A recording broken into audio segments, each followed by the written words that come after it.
तेरे कान्हा के सहज विकास में बाधा बन सकता है। तो ये तो ना चाहेगी ना? ना मौसी, मैं कान्हा की दुर्बलता ना शक्ति बनना चाहती। कान्हा दे, मोड़ दे।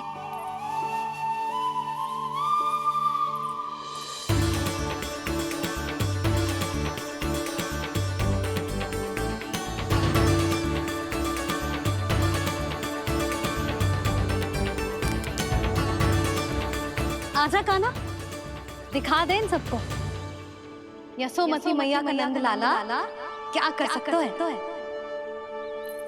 आजा।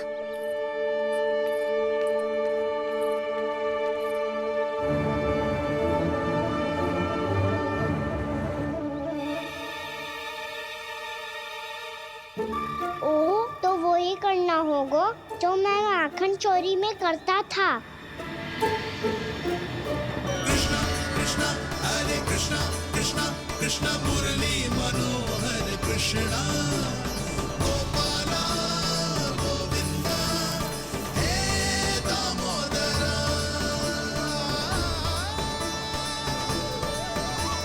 कृष्णा कृष्णा हरे कृष्णा कृष्णा कृष्णा मुरली मनोहर कृष्णा गोपाला गोविंदा हे दामोदरा।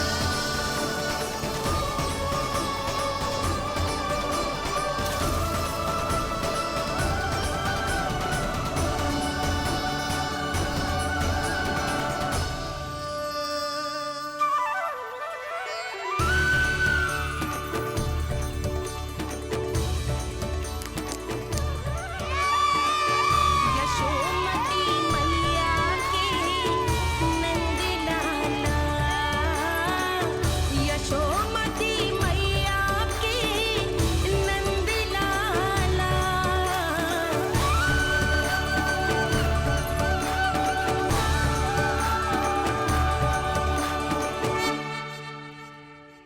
लोगों के साथ खेल के होगो तो अब चले जसोदा जी।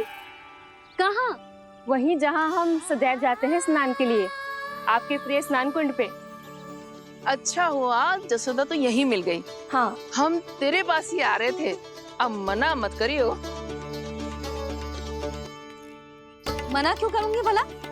बल्कि मैं तो ये कह रही थी कि पूर्णा मौसी भी आई हुई है, इन्हें भी साथ ले चलते हैं। पूर्णा मौसी, हाँ चलो। ध्यान रखियो लल्ला। आप चिंता मत ही करो मैया, आप निश्चिंत होके जाओ, मैं यही मिलूंगा, कोई शरारत भी ना करूंगा।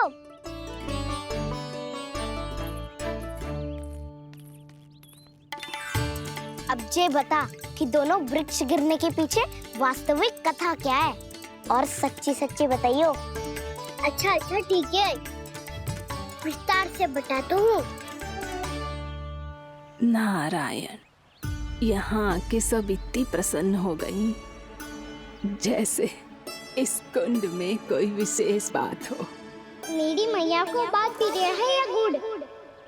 जो भी इस कुंड में स्नान करेगा उससे ममता का सुख और सौभाग्य अवश्य मिलेगा।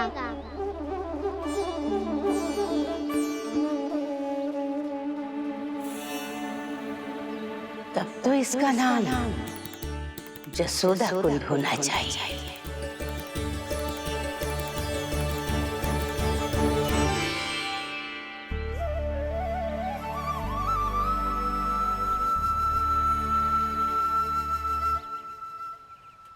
पूर्णा मौसी, क्या होगो?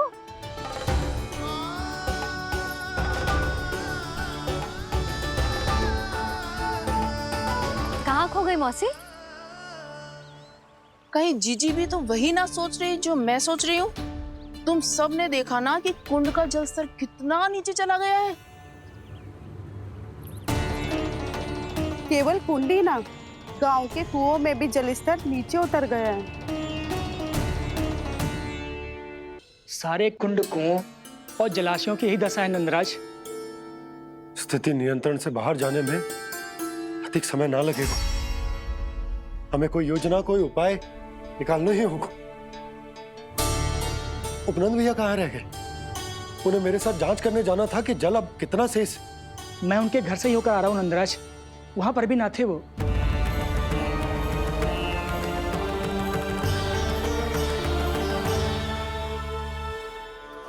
समाधान के लिए बाबा को आपकी आवश्यकता पड़ेगी। ताऊ जी, आपको गोकुल से बाहर जाना पड़ेगा, उत्तर दिशा की ओर। जाने कान्हा ने कही थी कि ना, परंतु ऐसा लगो जैसे साक्षात प्रभु नारायण ने ही संकेत दी हो। जांच पड़ताल तो करनी ही चाहिए।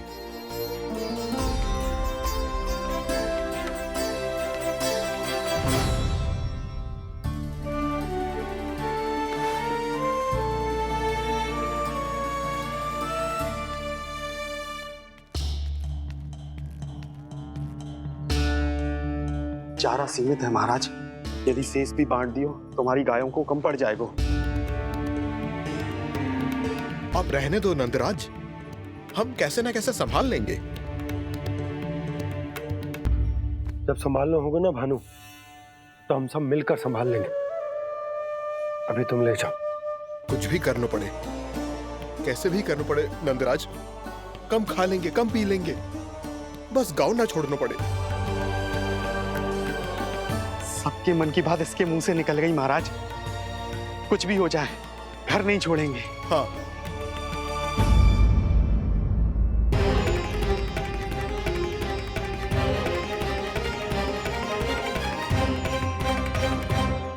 बसा बसाया घर क्यों छोड़ के जाना पड़ेगा?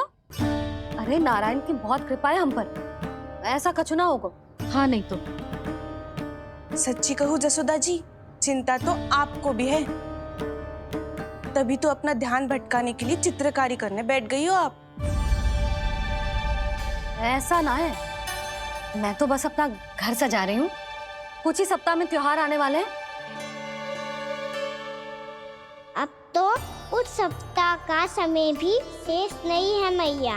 पर प्रभु, गोकुल छोड़ने के लिए तो कोई भी तैयार नहीं है, तो फिर सबको कैसे मनाएंगे आप?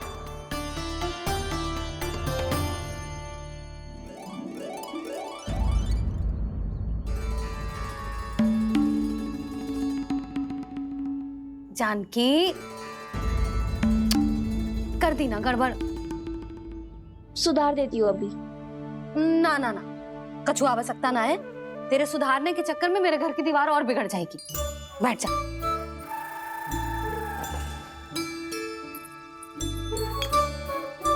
भाभी, मैं प्रयास करूं? मेरे घर की दीवारों ने तुम दोनों का कुछ बिगाड़ो है क्या?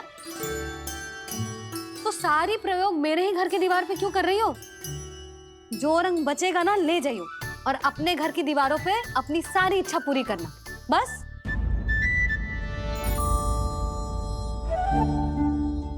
मैया कितने प्रेम भाव से घर को सजाने में लगी है, किंतु जब उन्हें यहाँ सब कुछ छोड़कर जाना पड़ेगा तब उनके ऊपर क्या बीतेगी।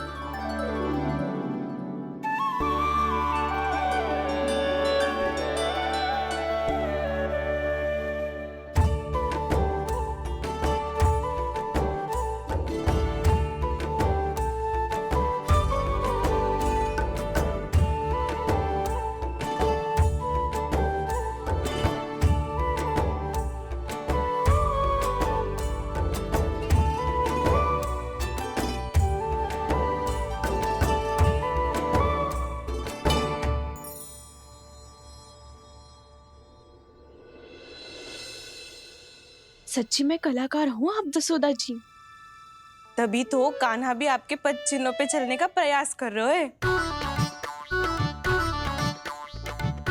जानकी, इसे रंग दे दे। भाभी, आपने हमें तो प्रयास भी ना करने दियो और इसे सीधा रंग दे रही हो, जिसे ठीक से तुलिका भी पकड़नी ना आती।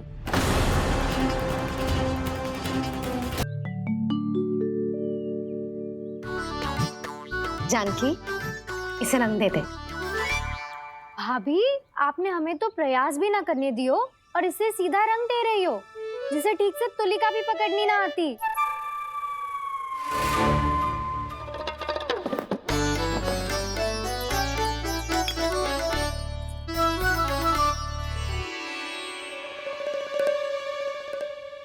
सजा दे लल्ला, बना।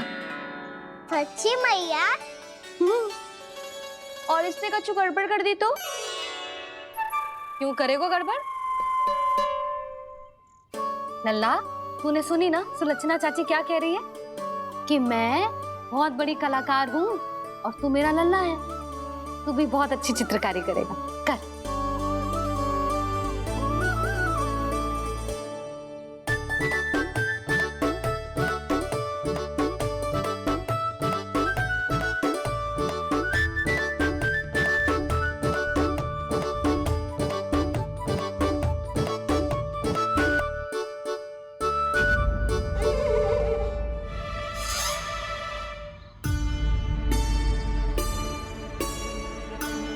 जसोदा जी, इसने तो रचना ही बिगाड़ दी। फूल से होगो मैया। अब भाभी तुझे और चित्रकारी ना करने देंगी गाना? इन्हें अपने घर की दीवारों से बहुत प्रेम है। घर की दीवारों से ही क्यों, छत से, आंगन से, इस घर के चप्पे चप्पे से प्रेम है मुझे। ये घर केवल ईंट पत्थर से ना बना जानकी, इसने पूरा जीवन जियो है मेरे साथ। सुख दुख, धूप छांव सब बांटो है इसने।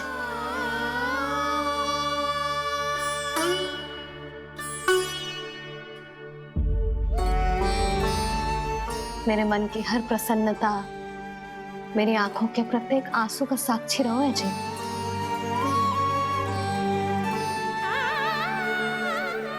ये कोई निर्जीव घर ना है, ये तो मेरी आत्मा का भाग है।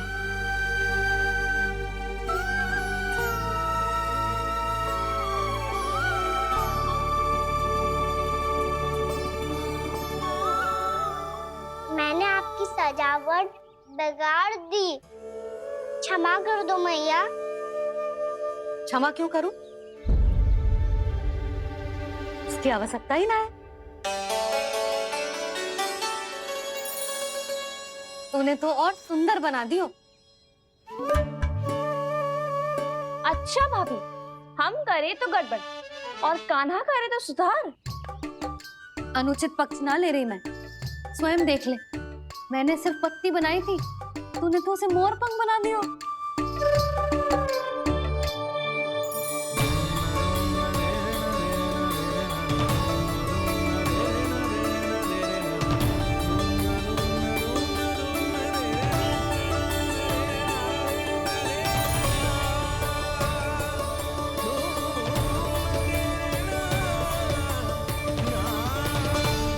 जसोदा जी, चित्रकारी की कला के साथ साथ अपने लल्ला के भूल छुपाने की कला भी अच्छे से आती है आपको। ये भूल छुपाने की कला ना है, ये बालकों को प्रोत्साहन देने की कला है।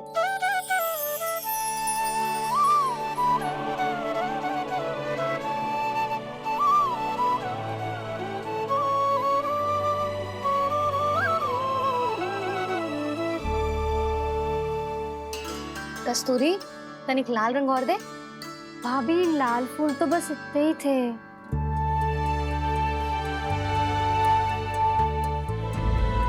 मैं कहाँ से लाती भाभी? लाल फूलों के पौधे बचे ही ना, सारे के सारे सूख गए।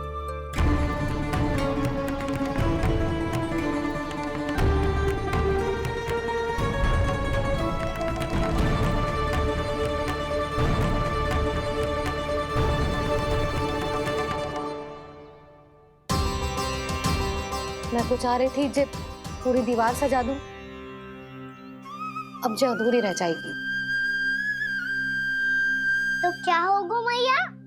हम इस सजावट को वहाँ जाके पूरी कर लेंगे, क्या ढेर सारे लाल फूल होंगे।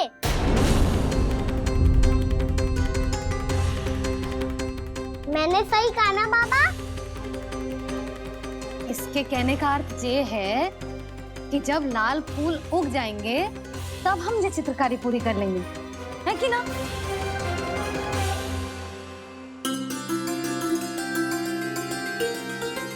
लल्ला चल, तुझे कछु खिला दूं, आजा, चल, छोड़ दे, चल, चल।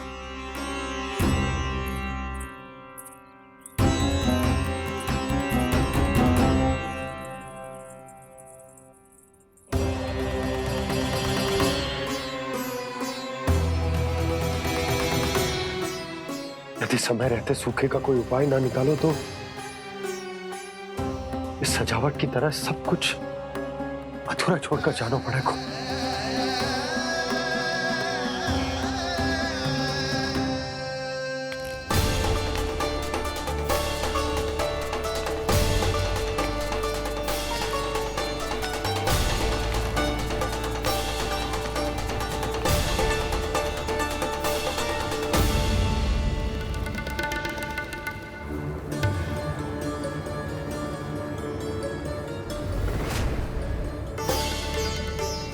ताऊ जी, आपको गोकुल के बाहर जाना पड़ेगा, उत्तर दिशा की ओर।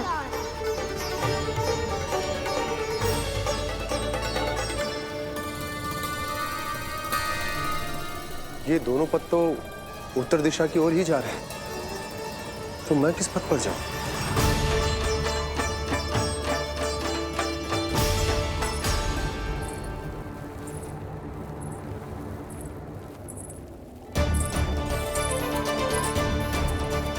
ये पायल की ध्वनि, ये तो जानी पहचानी लग रही है। कान्हा,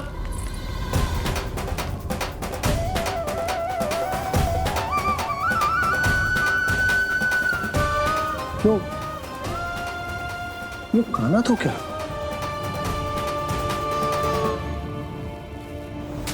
नहीं, अब कान्हा यहां पर कैसे आ सकता?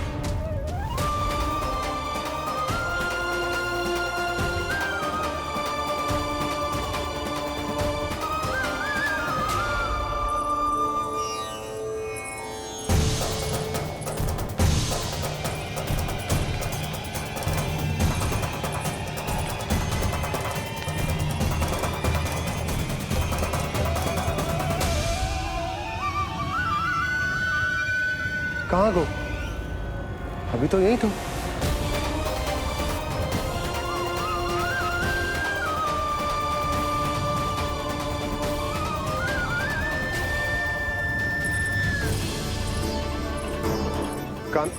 कान्हा, कान्हा,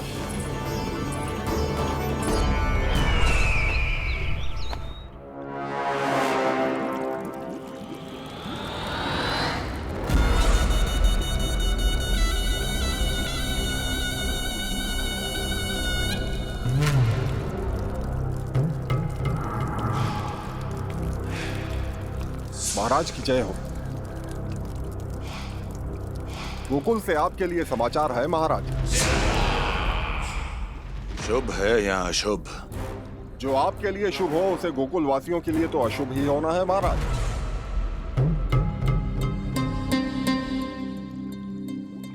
तो शीघ्र बोलो दुर्जन, शुभ कार्य में देर करना अशुभ होता है। गोकुल में भीषण सूखा पड़ चुका है महाराज। निकट के गांव वाले अपने घर और भूमि छोड़कर भाग गए हैं। शीघ्र ही गोकुल में सभी जल की एक एक बूंद के लिए तरसेगी।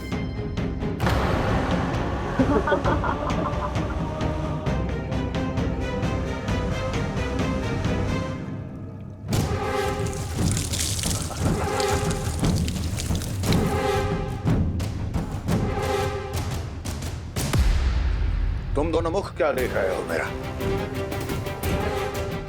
स्नान कराओ हमें। पहचाने दो सारे जल को।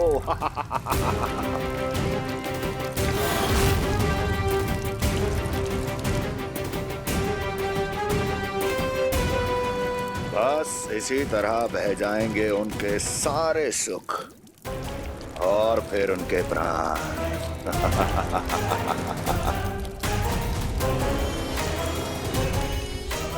और जल लाओ।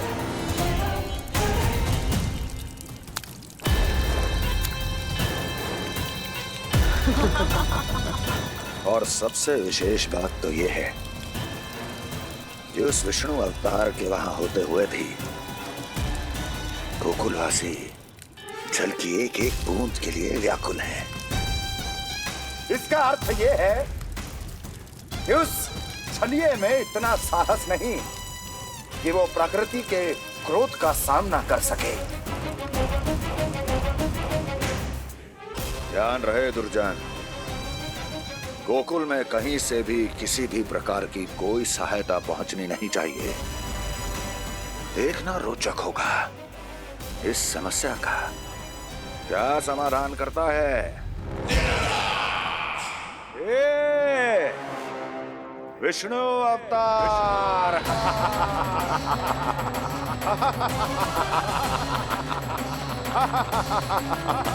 चल डालो।